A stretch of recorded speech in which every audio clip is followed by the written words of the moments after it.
streaming.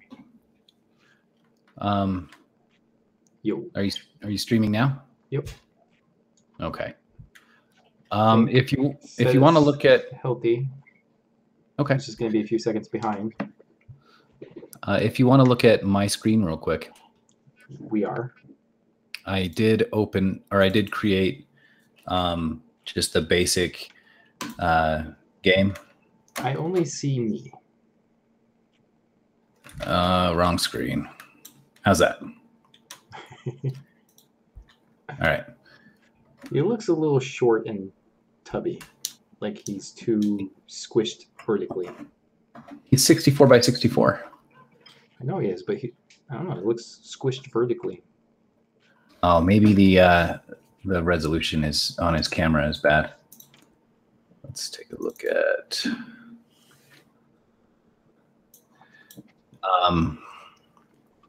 So his camera is set to orthographic 1024. Is that bad? I don't know. No. Aspect ratio is 1.77 aspect ratio good? No, it should be even. Should be even to what? 2? Should just be 1 to 1. I'll save, play.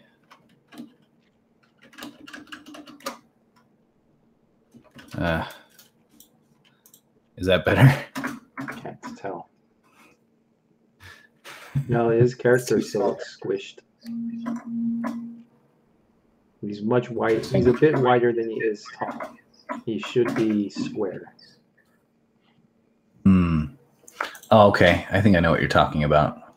Because when I squished this, not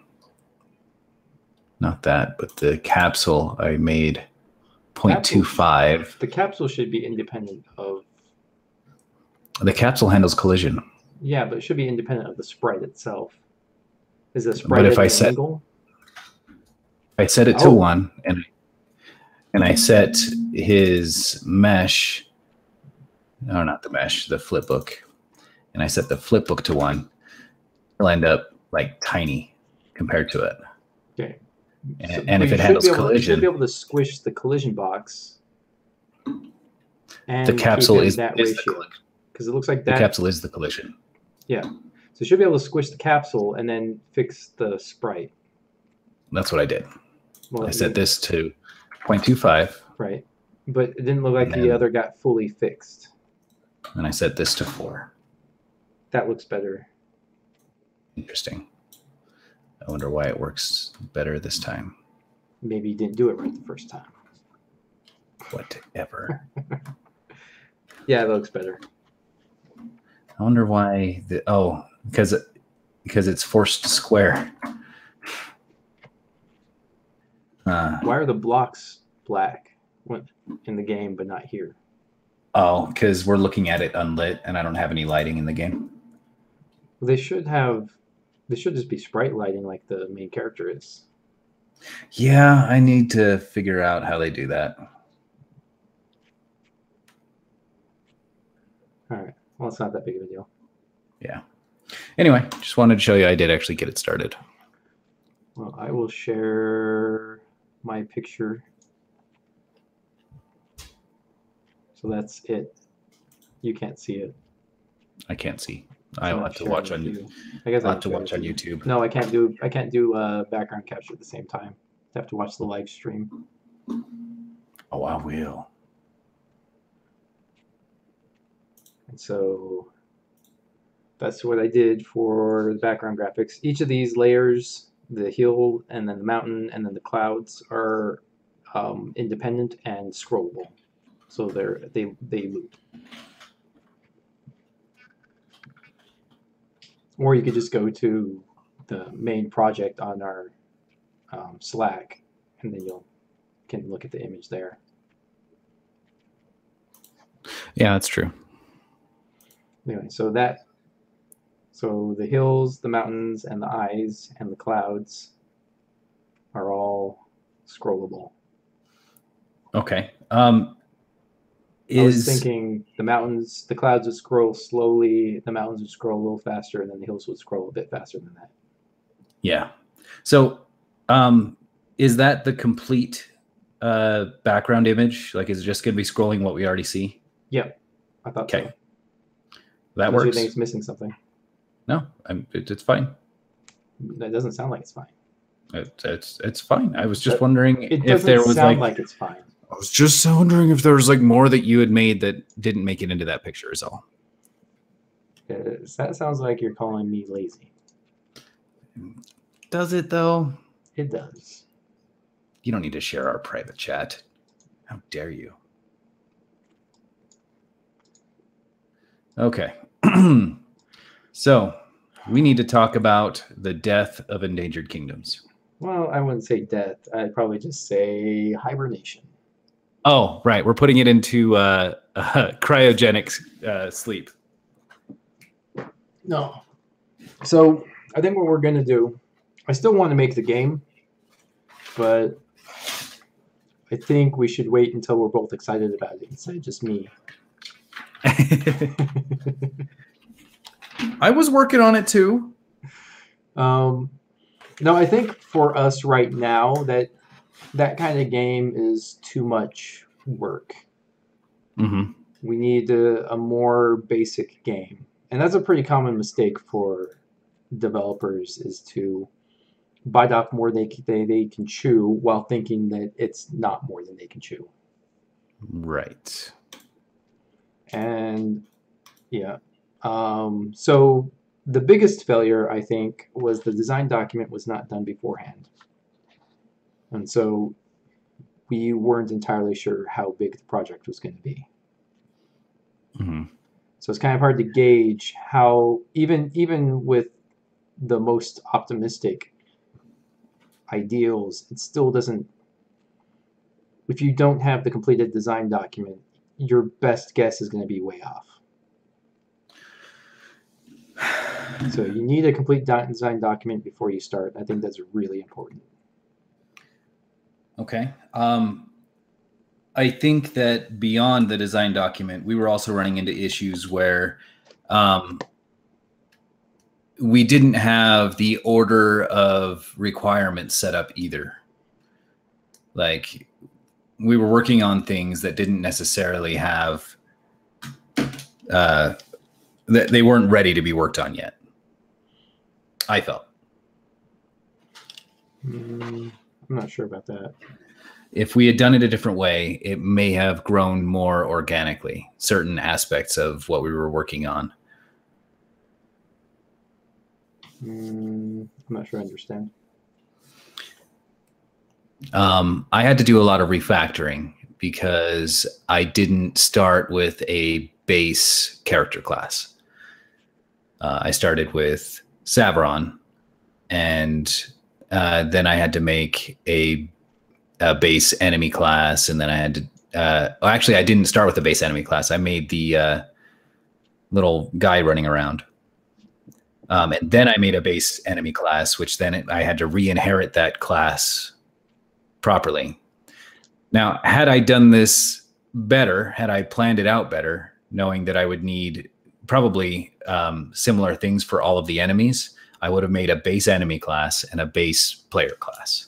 I don't see how that's a problem of building it organically. That seems like a problem that would have occurred no matter what, unless you planned on doing the enemy class first.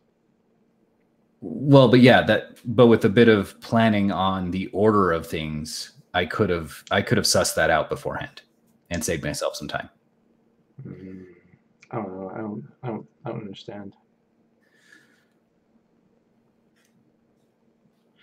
Oh well, I'll never understand.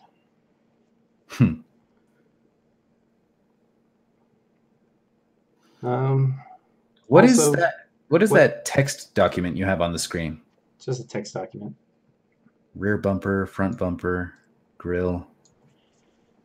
So there's this game that's called My Summer Vacation. Oh, yeah, you told me about it. And so when I'm building the car, this is the order that I figured out how to get things working.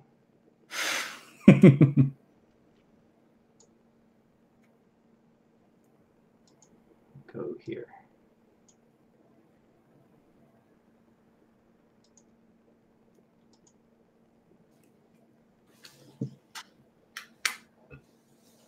Hopefully that serial number isn't anything personal. Yeah, it's nothing important. Okay. Why? Are you going to try and use it? Yeah, I'm gonna hack you. What are you going to use it on? Everything. Don't we know what kind of serial number it's for? It's for Kellogg's. It's a Kellogg's serial number. I think if we are going to do, I think once we have more experience doing the game as much work as Endangered Kingdoms will be better. But for now, I don't think it was small enough. Which is why we're going to plan on doing our next game is going to be much smaller. Much, much, much. Which is going to be what you called it, Advance. Yeah, Advance. And it's essentially an endless runner. Mm-hmm. Except there are levels. And the whole mechanic is behind you being forced to constantly run ahead and positioning your shield in various ways to manage the environment.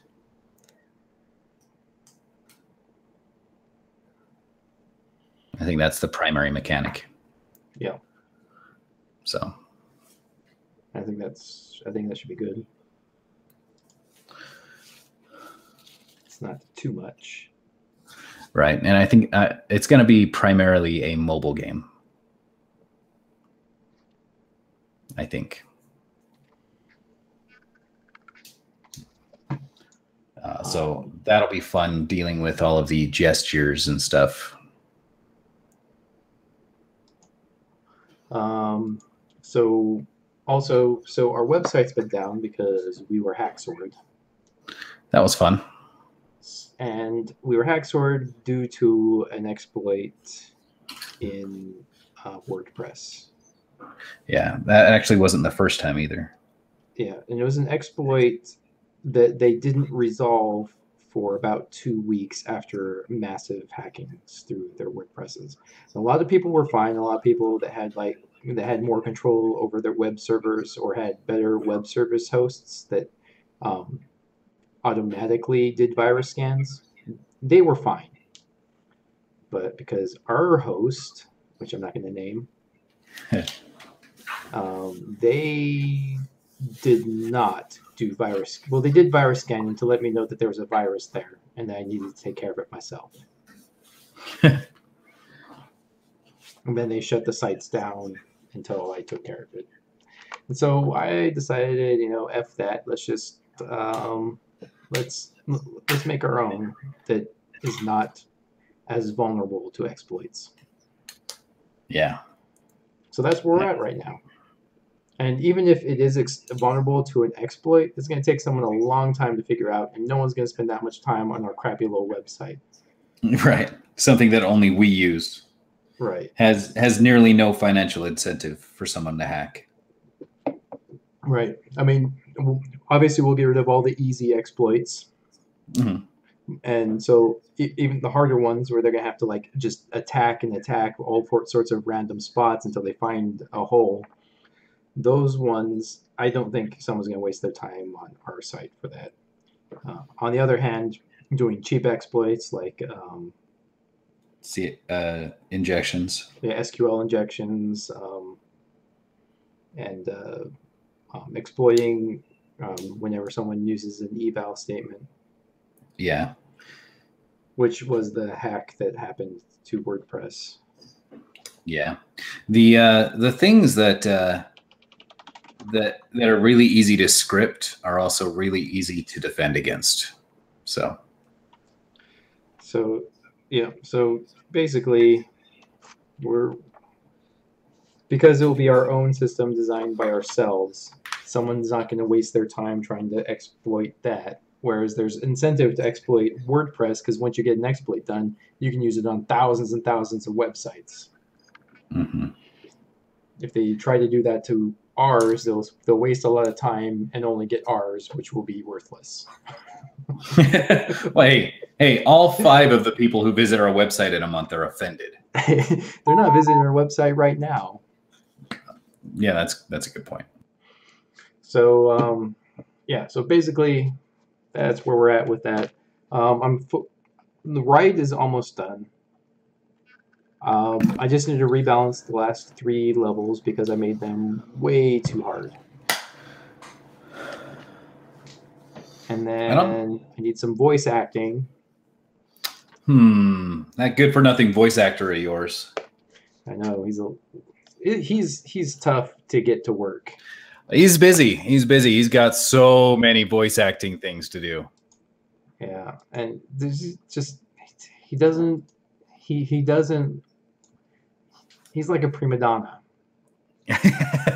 Look, there were brown M&Ms last time in my recording studio.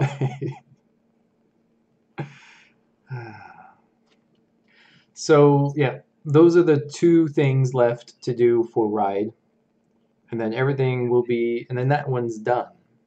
Do you already have achievements and everything? Yep, achievements work and unlocked and everything. Cool.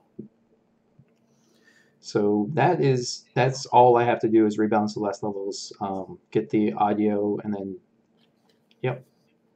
And what are your thoughts about making another game all the way from the engine up again? So yeah, so making the game from the engine up is a good learning experience. I'm sure. But I've done it a few times before, and so it wasn't as bad this time. And I've done it in C++ way back in the day. I've built engines up from scratch. Mm-hmm. And so my recommendation to someone who wants to get into game dev is to use an existing game engine because they are powerful enough. They're not going to slow you down that much. Like, one of the arguments for doing your own engine is you have several optimizations that you can do that you can't really do with an engine like Unreal Engine or Unity. Okay. But it's not really worth it. And you really have to know what you're doing to be able to do that. And it's not worth the learning experience.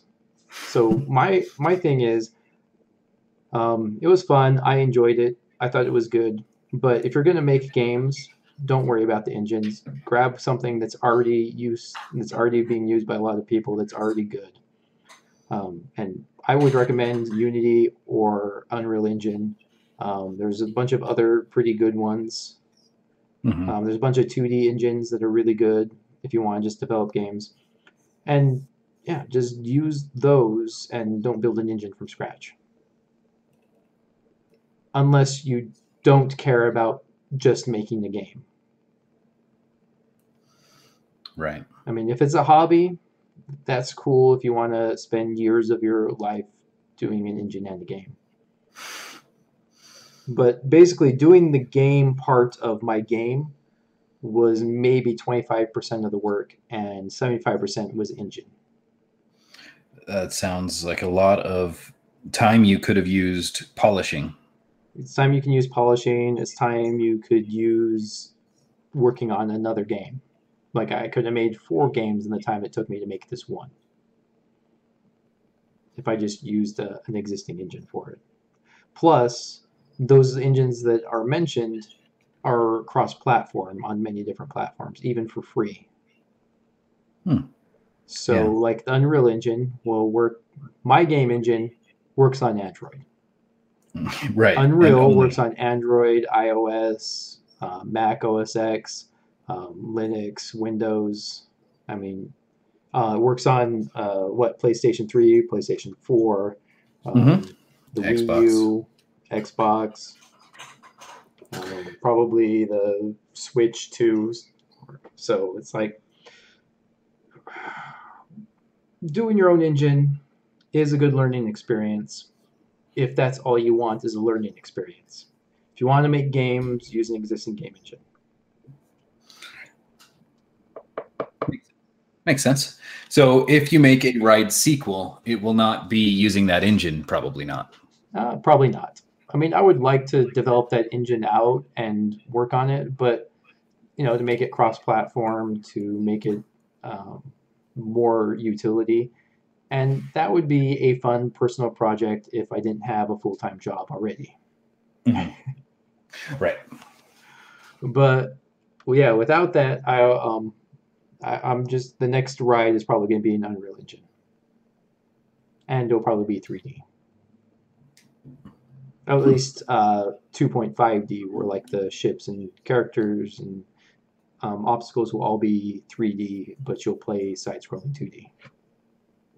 I kind of like the idea of I want to say semi Star Fox, but kind of a little bit more on rails where you can only do left and right, but it's kind of the camera's behind and above. I wouldn't mind that, but I don't think that would be right. I think that would just be a completely different game.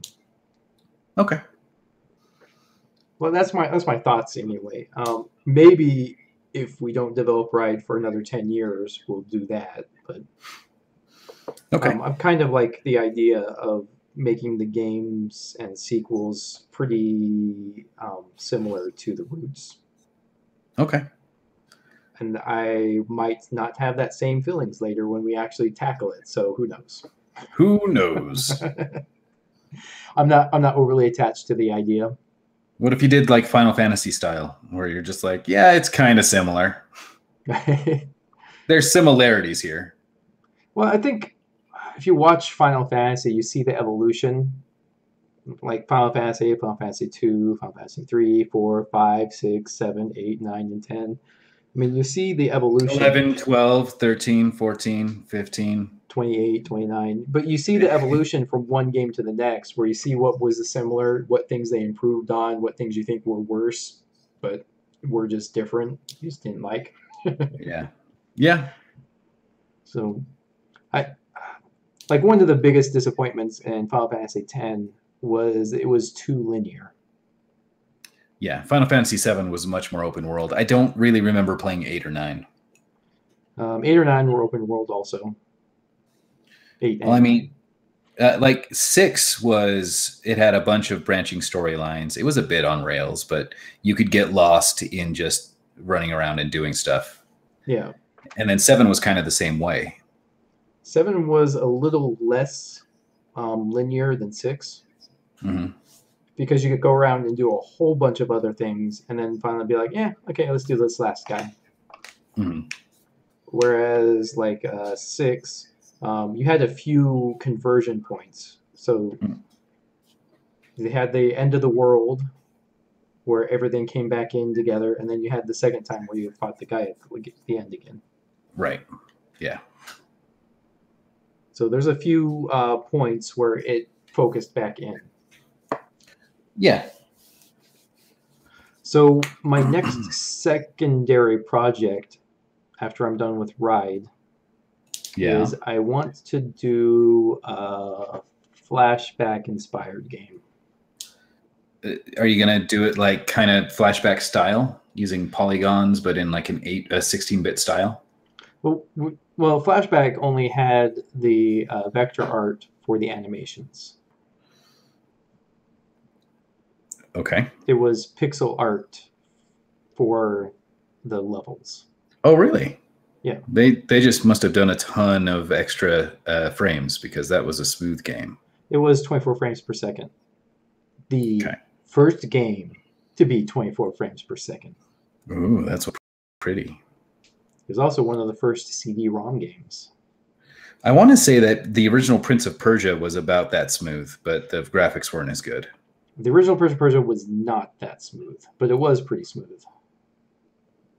But it wasn't as smooth. And it is Flashback is a lot like Prince of Persia, the original one. Right.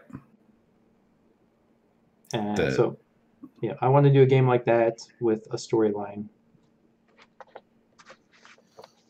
Okay, but cool. it will be a secondary back burner project, not the main one. Basically, when I Okay. have free time, I don't know. I want to do it, and I don't want to suck anyone else into it. Is basically why I want to do it this way. And it might just fail. So, but as long as you learn along the way, that's what's important. Yeah, it's going to be. I'm thinking of doing heavy pixel art on this one also, and I'm thinking using the same kind of resolution. So, the original game was 320 by 240. So I Okay. want to do a resolution similar to that, but obviously with modern stuff, I'm gonna have to go widescreen, Like like 1200? 480 by 240. Oh, okay. So similar ratio or similar size, but different ratio. Yeah, the widescreen ratio. Okay. And I want to do the animations different. With flashback, when you did something cool or picked some interesting item up, it would cut to a cutscene, and then you see them like animate and Mhm. pick it up. I thought that was really cool. But the Yeah. way I want to do it is just have a little screen pop up on the screen instead of like going to a full cutscene. It's just a little screen, little thing that pops up, and you see the little animation inside of there. So it won't be as big of an animation. Oh, It'll I be like like that. really quick. So, and then um, and then still have cutscenes in between major plot points. Hmm. I'm not sure exactly how I'm going to do those. If I had the talent and or the money, I'd do like animation, like hand drawn cell animations. Mhm. That's the kind of style I would want to do for the cutscenes. That would be cool. But since I have neither, I'm gonna have to come up with a cheaper option. But just use your animation studio that you have. Yeah, I'll just get my animation artists Yeah, working just on it. take half of them, put them on this project. It'll be fine. Yeah, I think I already have 100% of them on this project. Oh, interesting. Huh. Or 0% because that's the same amount. So that's it for now. Yeah. Guess I will end the stream. All right.